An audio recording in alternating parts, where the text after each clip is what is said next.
Hello again. Next is what we're going to look at is the palette section and kind of these controls over onto this side of the screen.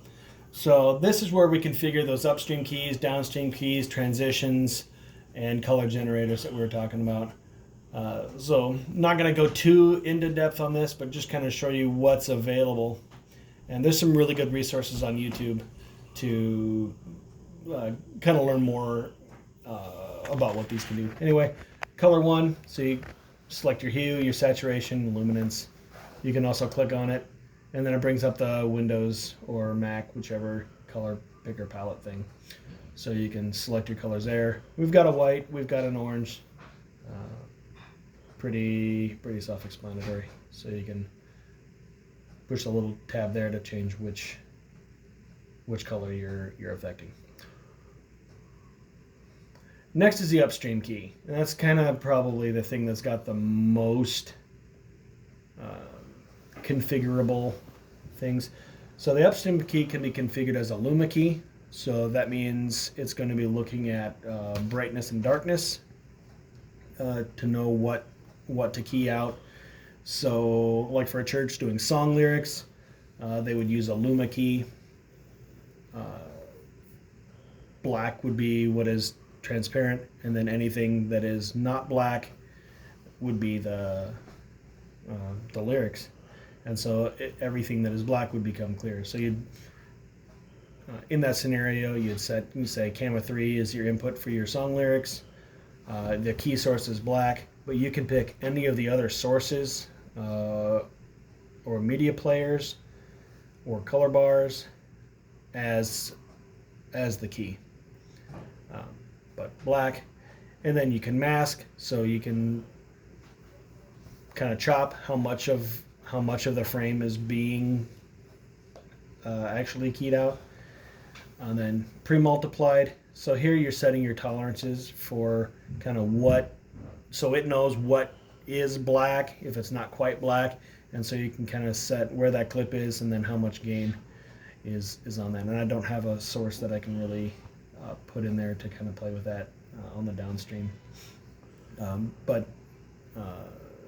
you kind of move those faders around until it looks the way you want, and then you're good to go. Flying key, you can use that to position something off the screen, and then it'll transition on.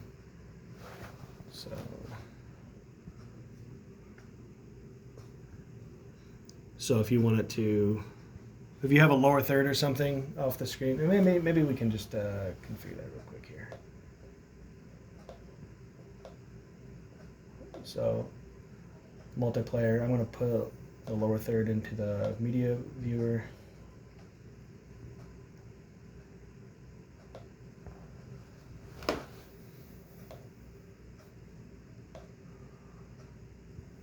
Nope, I got to set. So I'm going to set the media player as the key, color black.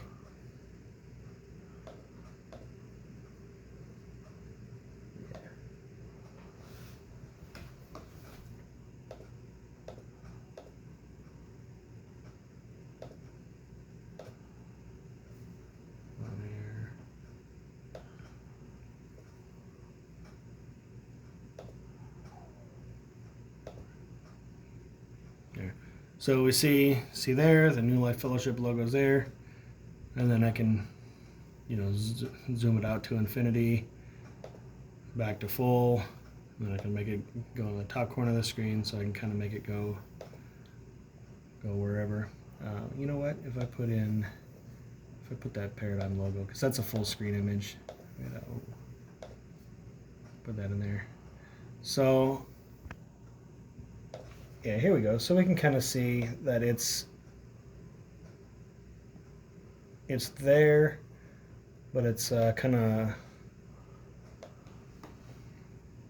a little faded out. So let's see if we can.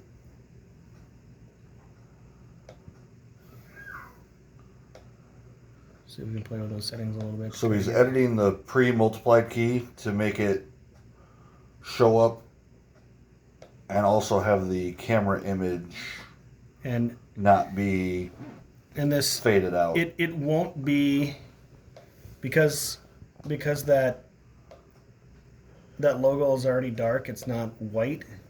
Right. It's going to be there's going to be a level of transparency to it, so it's not really a good choice for this.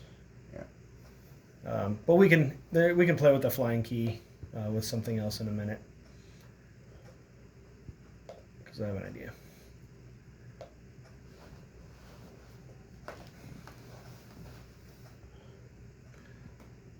So that's the Luma key, chroma key. So you can set up a color as your chroma. So you can, chroma means color. So you can set up if you wanted to do a green screen or something like that. That's what you would use the chroma key for. Pattern. So you can see we're picking a section of the screen that's being chromed out.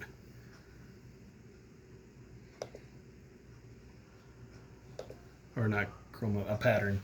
And so you have two different sources and you can change the pattern. And then down here you can change the size and how hard the edges are if you wanted a crisp edge or not.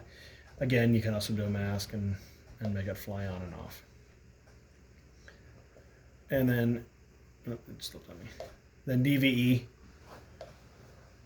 that's a digital video effect. So your fill source.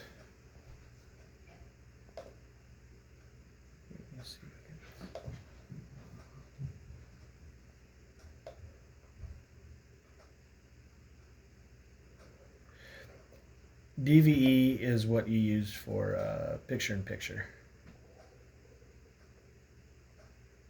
So we're gonna take that Paradigm logo image. I'm gonna make it smaller, and then use your X and Y. So 0, 0 is middle of the screen. Positive numbers are up and to the right. Now you can be like you're on the evening news. Paradigm. So that's how you do a picture-in-picture is using the DVE. And then again, the flying key. So you can, I'm going to hit set B. And now I'm going to go back up here. I'm going to change that position. I'm going to bring this all the way off the screen this way. And now I'm going to set A. And then I can run to B. And it brings it over there. Bring it to full. And so these are all settings that you can do on the palette. And these are kind of wonky to try to do during a live production if you wanted to, you know, bring it on, bring it big, fade it out. But you can set macros to do this, so that's a little bit easier way to kind of have some of these things already programmed and done, and then just run a macro to do that. So that's the DVE. One thing about the DVE, these picture-in-picture buttons on the ATEM Mini Pro itself do the DVE. And as soon as you push that to turn on the DVE, it has its own settings already done, and it overrides everything that you've already put in here. So keep that in mind. If you're happy with that, great. If you do this, great. But if you have it configured in the software and then you push it on there, it's going to overwrite whatever you do on here. I imagine that they'll make an update. So if you go to if you go to B now, is this still going to override it? It is. That's keyframe.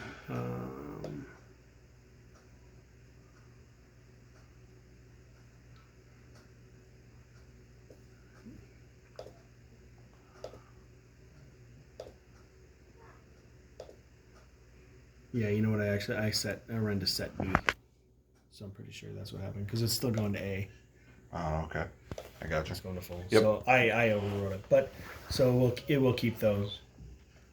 So you could theoretically use one of these if you needed to for a minute, and as long as you keep your settings the same over here, Well, you can still go back you to can it. set A, and you can have A and B. Right. A and B set. Right. Or you can load the software, load a saved file that has all those settings built in it. Right. So there's other ways around it. Okay. And your macros should save all that information too if you have a macro. Right. So that's kind of what the upstream key can do. So just to review: Luma key, chroma key, pattern key, and DVE key. Moving forward to transitions. So we have 4 different transition types. Stinger is not an available transition type with this particular model. That's why it's grayed out. Mix, as we said, just a standard crossfade. And again, here you can set the time. So there's three places you can set the time: on the ATEM itself, under the palettes, or right next to the auto button on the ATEM software control.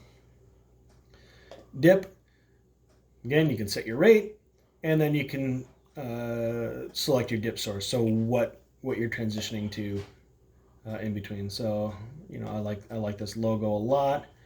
So we got our camera up there, and just we'll use the color bars to have a different source here. I'm going to turn off that key. Now I want to run the transition. I'm going to slow it down, so I'm going to make it I'll do it from here. I'm going to do a 2-second transition. Auto. I have to have it selected here. So now we've got our dip selected here.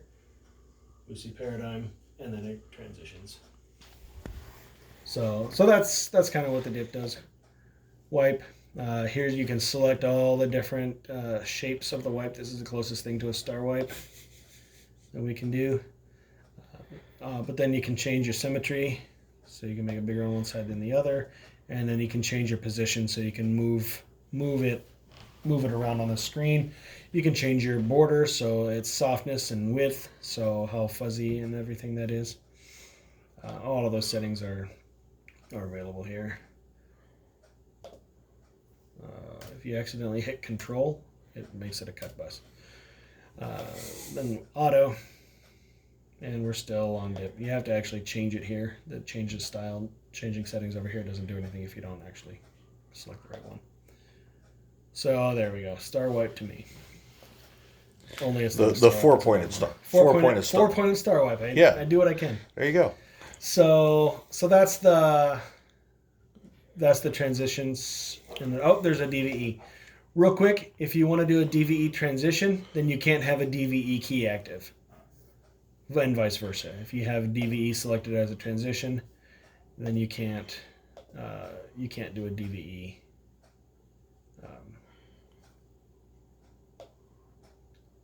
Upstream key. Where is that here? Transition. So again, you can set your things, and there we go. Just let them off. Slide that way. And then down here you can do a flip flop. So if we're coming in and out of the same thing, it'll just come back and forth from the same area. You don't have to do anything. That's easy with a flip flop button. You can change the direction, or make it a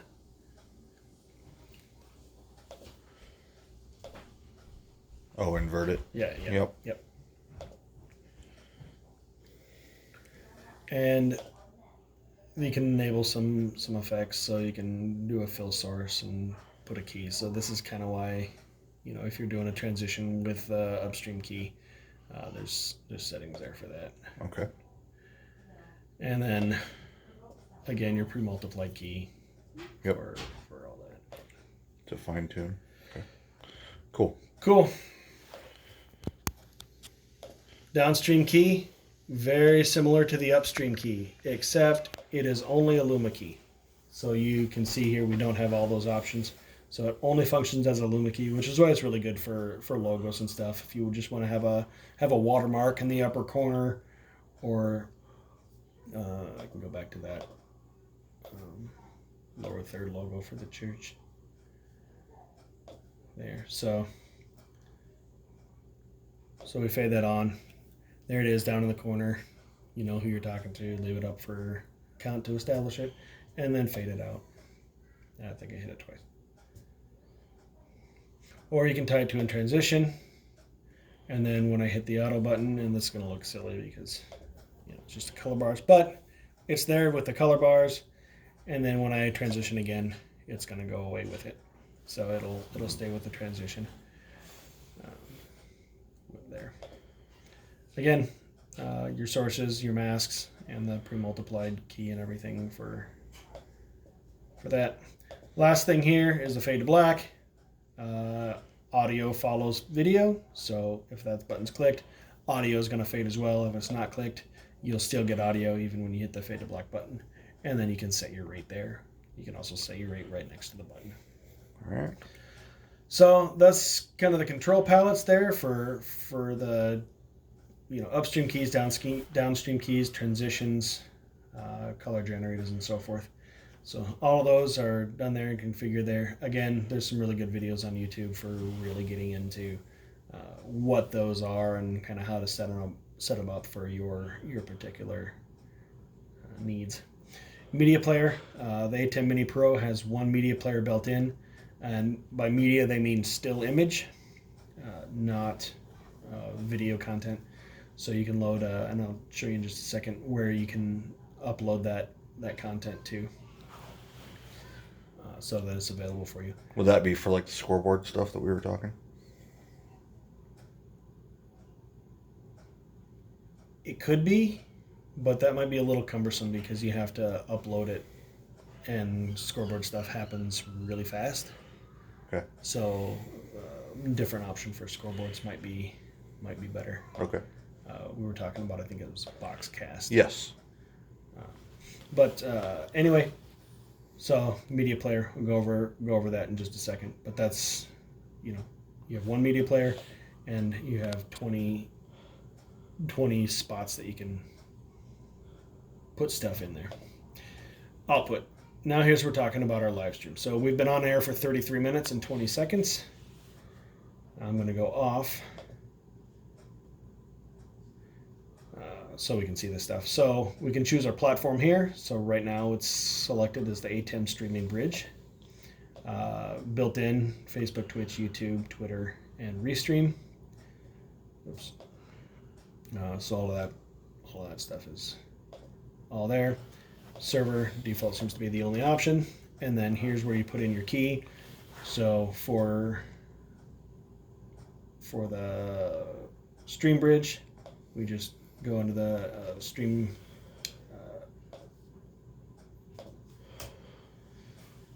the ATEM setup. Go in here, scroll down. There's your key. Copy and paste. Hitting the key generates a new key for you. Put your key in there, select your streaming quality, and the ATEM Mini Pro manual actually has listed out what these qualities are, what the resolutions are, and everything. Okay. So HyperDeck is capture hardware made by Blackmagic Design, but then there's high, medium, and low streaming qualities. Again, what the frame rates and resolutions are in that manual. Then display status, that just turns on a little thing down here so you can see whether you're on or off and what your bit rate is. And then buttons down here, on air and off. Nice.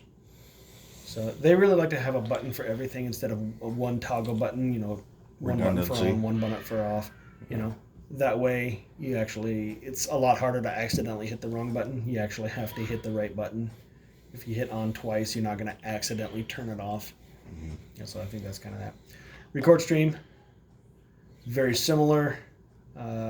Instead of a platform, you have a file name, and then you have a USB. It's got a USB-C connector in the back. Plug it into a hard drive. Select which drive you want, and then display status again shows you a little indicator down there. And here it shows if you want to record the input from all the cameras. Does that make separate files for each then? I do believe so. Okay. It'd be difficult with one file, but So that's that. Again, you have switch, so you can switch which hard drive you're using, stop, and record. Capture still. This is a nice feature. Oh, come here. It's just a button. So on your program output, if there's something you like there, I'll smile for the camera. Captured the still. We'll look at that in a minute, but that put it into your media library. So now if we go to media player, and we'll look here, there's capture 1. So now we have the media player is a picture of me smiling and Jared's hands in the screen. So because that's scary, let's take that off. Very scary. Let's go back to that really nice looking logo. Man, that's a good looking logo. There we go. Shameless plug. Yeah, it really looks nice. Shameless plug. So that's how you capture a still. A lot of times for presentations and corporate stuff, the speaker will have their first slide or whatever, and so you can capture that, so you can have that up, and then as they do their thing, before and after they do their talk, you can have some actual content that you're putting out, not just an empty stage with some dark lights. Last thing here, let me close this up a little bit. Last thing here is timecode generator. So runs timecode so you can synchronize all of your cameras and everything together.